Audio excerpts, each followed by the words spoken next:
finally got yourself close enough and started following some of the things when we got into Bible studies and understanding God's Word, you started seeing solutions and real answers to the questions. And you started having, resolving some of the issues and problems instead of just creating more. This is how we can go through a lot of things we talk about and say, well, how do you know that this thing with God works, or you can do it this way or that way? Experience. Yeah. Well, that book... We've tried all the other ways. It didn't work. That book by Derek Prince was the first step, because it started telling me, if you don't want these things to happen to you, this is what you need to do. And it told me what I needed to get rid of, what I needed to stop doing.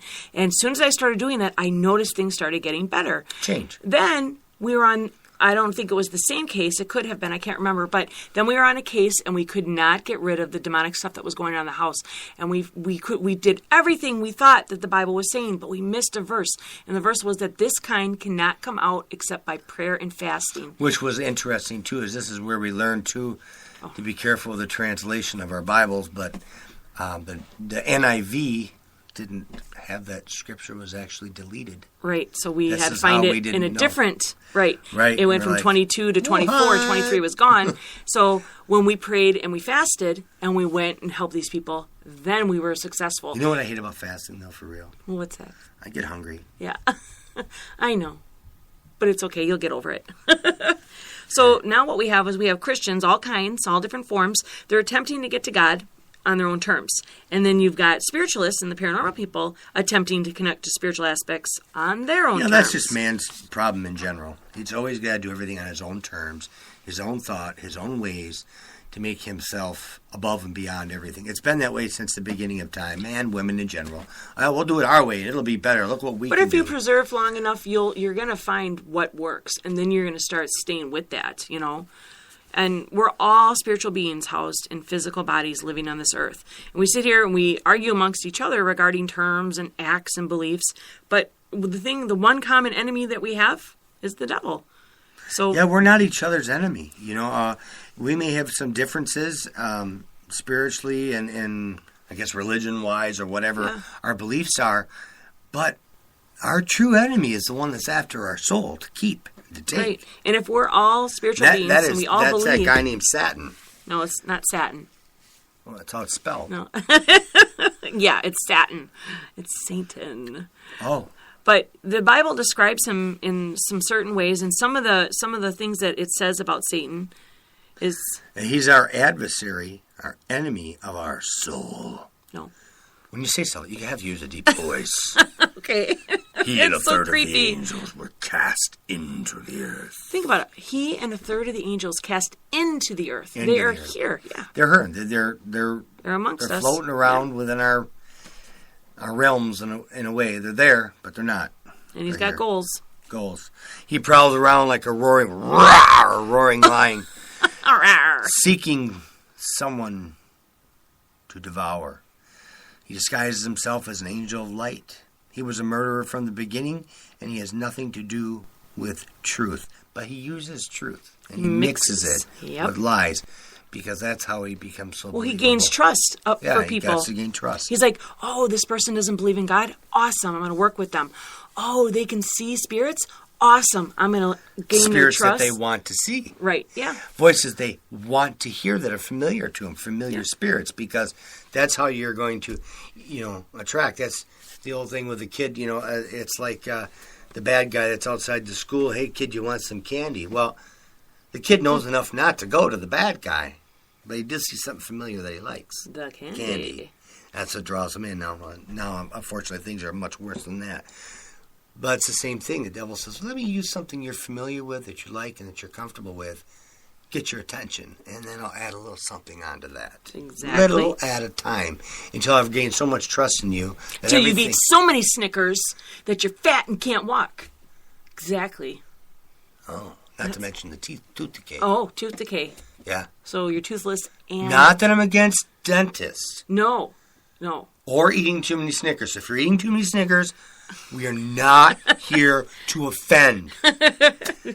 Oh boy, we're gonna get all the the Mars candy lovers. Right. Why you have to talk about Snickers and you don't talk about? Don't you like Almond Joy? Why don't you talk about that one? You people are hypocrites. Why don't you go on? Okay. He steals and kills and destroys life. He works in the disobedience and the power of the airwaves. But the airwaves, how he gets everything through it. Radio, television, internet. These are also great tools as you're using it right now. But we all know all the negativity. And look what's on our TV shows now. Yeah. Half the programs are either going to be about, somebody being naked or somebody, having some sort of sexual relationship with somebody somewhere somehow, or murders or killings. And it's like, what happened to the good stuff? Or the truth. Or the truth. The truth is gone. I mean, a gun's a good tool, too. You can use it for hunting and target shooting, but you put it in the hands of a little kid who doesn't know how to use it, who's not sure. Sure, he's seen his dad use it, or he's seen it on TV, but he doesn't know how to use it, and that thing can be very dangerous.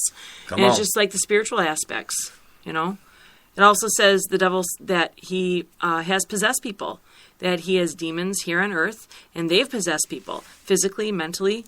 So... I've heard people say that they've practiced a lot of the stuff that I practice, and nothing bad's happened to them. Not yet. Yeah, right, not yet. Or maybe it won't ever, but I don't think that anybody should take the chance.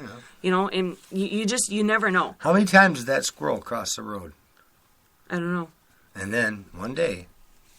Oh, are you talking about the little chipmunk that I hit? Whatever. I felt so thump. Oh, squirrel, my chipmunk, gosh. Same thing. They just do what they want to do. So you just stood there staring they make at me. 3/4 of the way across the road, and they stop, turn around, and go, I think I'll go back. Bad decision. It really was a bad decision. Well, what we have right now is we have so many people who know that spiritual aspects exist. They know that there's spirits lingering. They know that there's a lot of supernatural stuff. They know that magic works, and they know that things like, Ouija boards work, but it's a bad tool. There's a reason for that. I know. There's a reason for it, and it's something that was told a long time ago. It was told in the book of Joel, and it was repeated in the book of Acts on the day of Pentecost. They want to know what was going on. What was this spirit thing that was going on? Why are these things happening? If we go in the book of Acts, chapter 2, is it chapter 2? Yeah. Chapter 2, 17, it says, And it shall come to pass in the last days, saith God, that I will pour out my spirit upon all flesh. Your sons just and Christians? Does it say just Christians? No, it says all flesh, all people. All flesh is going to have a desire. It's going to open them up to certain things they're going to desire. All people. All flesh. And your sons and your daughters shall prophesy, and your young men shall see visions, and your old men shall dream dreams. In other words, spiritually, mentally, physically, they're going to be opened up to things. They're going to want to see, desire, and want to know things. And I'm sorry, but if people who are religious keep turning away and keep denying the power of God, we're never going to have people on our side to fight the real enemy. If you're not demonstrating the power of God, you ain't got the power of God. Woo! Preach it. All right, go ahead. And on my servants and on my handmaids, that means, those who are more fortunate, rich, poor. Yeah, everybody. Doesn't matter. I will pour out in those days my spirit, and they shall prophesy. I will show wonders in the heaven above. Listen, we've seen some wonders in the skies, in the heavens, and the stars. And in the signs in the earth beneath, blood and fire and vapor smoke. The sun shall be turned into darkness, and the moon into blood. Like the blood moons? Blood moons. Heard about those lately? Well, what about vapor of smoke? Look at all the earth, or the... Vapor of smoke. That's when we start talking about all the earthquakes and volcanoes. And, and start looking up, look at your charts online. You can look at the increasingly number of activity. Natural disasters. Natural disaster has been on an incredible uprising. So there is such a spiritual uprising going on right now, and we need to embrace it, not deny it. So whether you're a Christian, but if you're going to embrace it, you have to follow the rules to be safe. Otherwise, it's all crazy. Ever embraced an earthquake? I know. Don't embrace the earthquake. Oh. Embrace spirituality. But there's guidelines. Otherwise, you're just going to have havoc. But see, that's why we have all these things. It wasn't that long ago that you wouldn't have even heard of a New Age store or anything downtown or anything like that. It'd be like, whoa, what? Now, it not only survives, but it's welcome because people are seeking and searching for answers. Yep. We want answers. What is going on? Why do I think about these things? You're saying, why are people thinking? God opened it up and they're like, I think about ghosts. I think about paranormal. I see the... Why? Because God says, I want you to seek out answers. Some people go down the wrong path, and some people have to go down the wrong path to find the right path. Yep, like me. And some people are just happy being on the wrong path. Yeah, and that's their prerogative. You know, they can go ahead and do that, but we need to stop butting heads all the time. How far do you go down the road till you realize, you know what, I might be going the wrong way? Happened to me the other day when I go pick up our son from school. I usually don't have to. He goes to school way out in the county. I have been quite a while. I'm driving down the road. I'm driving. I'm like, you know, I think I've gone too far. I think I've gone down the road the wrong way too long.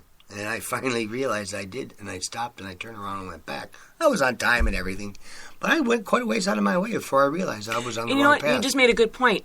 And you could have kept going, but you had a goal. You had to get our son at a certain time. So if someone is seeking spiritual things, they need a goal. Why are they doing it? Our goal was to help people. Remember, we were helping people. We'd experienced things. We did want answers, so that was a personal goal. But in general, we wanted to help people. We wanted to take this. We wanted to give them truth, give them the answers they needed, you know, to help them, and so that they could learn more.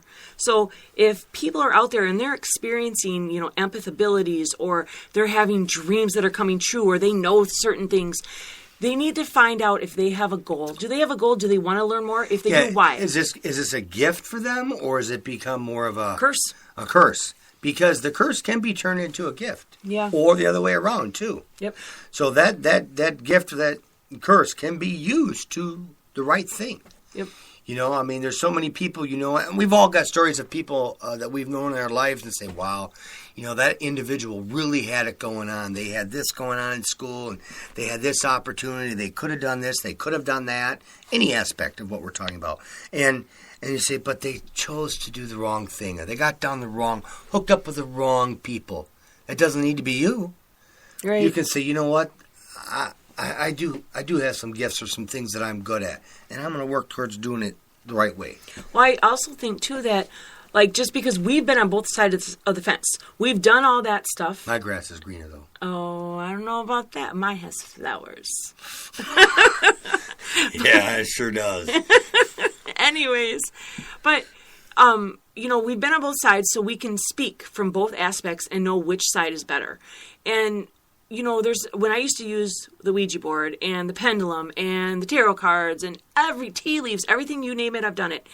But I don't need tools anymore at all. I can help people and I can do things by just praying, and God will tell me things and show me things. You have taken the pebble from the master's hand. No, I didn't take a pebble from the master's hand. Joe.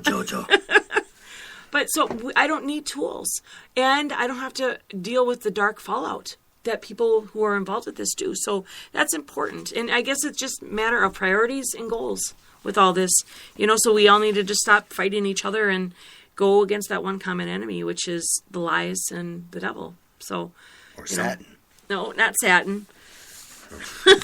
No, there's different terms in the paranormal. You know, I have someone who always calls me a medium, and I'm not a medium. I don't like that term. I've always had a gift to know things, but now I can sort of put it in a box and say, if I need it, I ask God, He helps me, and that's it. I don't have to sit there and... Yeah, but we're talking about times when it's needed for serious things. To help people. Not to say, you know, where's the cereal box? You know? Wouldn't that be fun? But... Yeah, but you know, we've helped law enforcement, and we've done things, but we've prayed and we've asked God to help us, and we've gotten some amazing things. But I can trust that versus just hearing from maybe a demon or something, and I'm like, oh, it's over here, it's over there, and then you go there and it's not there. You're like, wait, okay, and that's where you get a lot of charlatans in the psychic world too. But you get a lot of sincere people, and they're always wrong, and then sometimes they're right to gain trust, and then they're wrong again. Well, we don't have that problem because we know who we're talking to. But regarding terms... you got to get down with G-O-D. Yeah. Got to get down with G-O-D. Now, the word paranormal means... it's directly related to ghosts and UFOs in general. But it means relating to the occurrence of an event without scientific explanation. So there's a vast array of stuff that you can put to paranormal. No, right now we are not going in no UFO expedition thing going No, on we don't here. do UFOs. That's just a whole nother world. It's an unexplained thing, and we're not going to try to explain it. It's not our thing. Preternatural means something exceptional that is out of the natural course of nature. So that tends to be more towards naturistic things. Then you've got supernatural. We call like me. No. Okay. You think Yes. Yes? Yes, I am supernatural. Now, Battle Cat.